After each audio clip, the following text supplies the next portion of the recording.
Now I have the great honor of introducing a very special story to you. When you've been around for as long as BMO has, since 1817, there are certain special moments and certain milestones along the way that define who you are as a company and remind you as to what you stand for. The founding of BMO's Indigenous Banking Unit in 1992 is one of those very special moments. We've brought together three very special people to tell you that story. Our Indigenous Banking Unit leadership, past and present, to reflect on BMO's founding of the Indigenous Banking Unit and the 30th anniversary of the IBU this year, as they all look forward with great excitement to the future. I invite you to listen and reflect on their personal stories, working with First Nations, Inuit, and Métis communities. Ron, Steve, Cleo, thank you. First, I'm very happy to be here with the two of you, and thankful that we are talking about my favorite topic, the Indigenous Banking Unit. I'm very proud to have been there at the beginning, and now, 30 years later, IBU bankers are responsible for a legacy of trusted partnerships that continue to create economic self-determination for the Indigenous community, my community. The IBU impact is my proudest professional contribution. I'm excited we are here together to tell the story of 30 years of progress. In 1992, BMO recruited Ron away from a very successful career as the first Indigenous stockbroker to lead this new Indigenous Banking Unit. I joined the IBU in late 2000 as a director from BMO's commercial banking business. It was an honor to continue Ron's important work of leading a team with a deep sense of purpose working toward progress for First Nations, Métis, and Inuit customers and their communities. Initially, my goals were to lead the charge in developing our commercial offerings to Indigenous clients and to ensure business tracking systems were in place.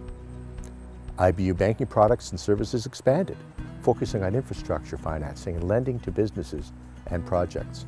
Our IBU portfolio grew from $2 billion to $6.5 billion. A significant part of our success was the development and ongoing updates to a robust Indigenous lending policy. We also ensured success by building on Ron's blueprint of honoring and empowering the resilience, innovation, and achievements of Indigenous peoples. The IBU has had remarkable success for the community in these 30 years. We've moved into bigger and bigger undertakings with our customers. We put the emphasis on building trusted long-term relationships, and that has continued to define BMO's strategy. Indigenous customers, whether they're governments, businesses, or individuals, know that we're with them for the long haul. I rejoined BMO last year to lead the IBU after Steve retired. Ron formed the IBU and really laid the foundation. Steve grew and expanded to the market-leading position it is today. And both of you have been extraordinarily gracious to me with your time and your knowledge, so thank you. The IBU's focus on progress and relationships with Indigenous community are really what drew me back to BMO. As Canadians, we all know that reconciliation is a deeply personal journey. For me, my grandparents attended residential schools. The generational impact of that to my mom's entire family is undeniable. Growing up, we were fairly poor. I was in and out of foster homes as a very young girl and eventually in social housing with my family. Over time, though, things improved. And because of this and my own family history, it's made me very passionate about housing. Today, the IBU continues to do work to make housing more accessible and more affordable for everyone. This is passion-fueled work for all of us. Our IBU team wakes up every morning passionate about what we can do to achieve more progress. 30 years ago, and it doesn't seem possible. 30 years ago, I was the first Indigenous person in a senior executive position at a major financial institution. And there were lots of hurdles right out of the box. We knew what we were working toward, but there was no tracking, there was no market analysis, and Indigenous customers were suspicious of institutions that ignored them for generations. We put together the right team to do the work. We opened more branches in Indigenous communities, secured loan agreements with Indigenous governments, set into motion the On Reserve Home Loan Program, and also pushed BMO to hire more Indigenous talent from coast to coast in Canada. Now BMO has brought in Cleo as the first Indigenous woman to lead the IBU, and I see how her team continues to knock down hurdles. They're the best of a new generation of leaders working to create progress that will be sustainable. We will focus on sustainable progress, and we have an ambitious agenda. You'll see the IBU continue working with Indigenous governments, organizations, and business entities owned by those governments to provide BMO's best-in-class, market-leading suite of financial solutions. In particular, we'll be focusing on commercial lending for infrastructure to continue building roads, buildings, and other facilities that, in some cases, are just moving Indigenous communities towards the baseline of some non-Indigenous communities.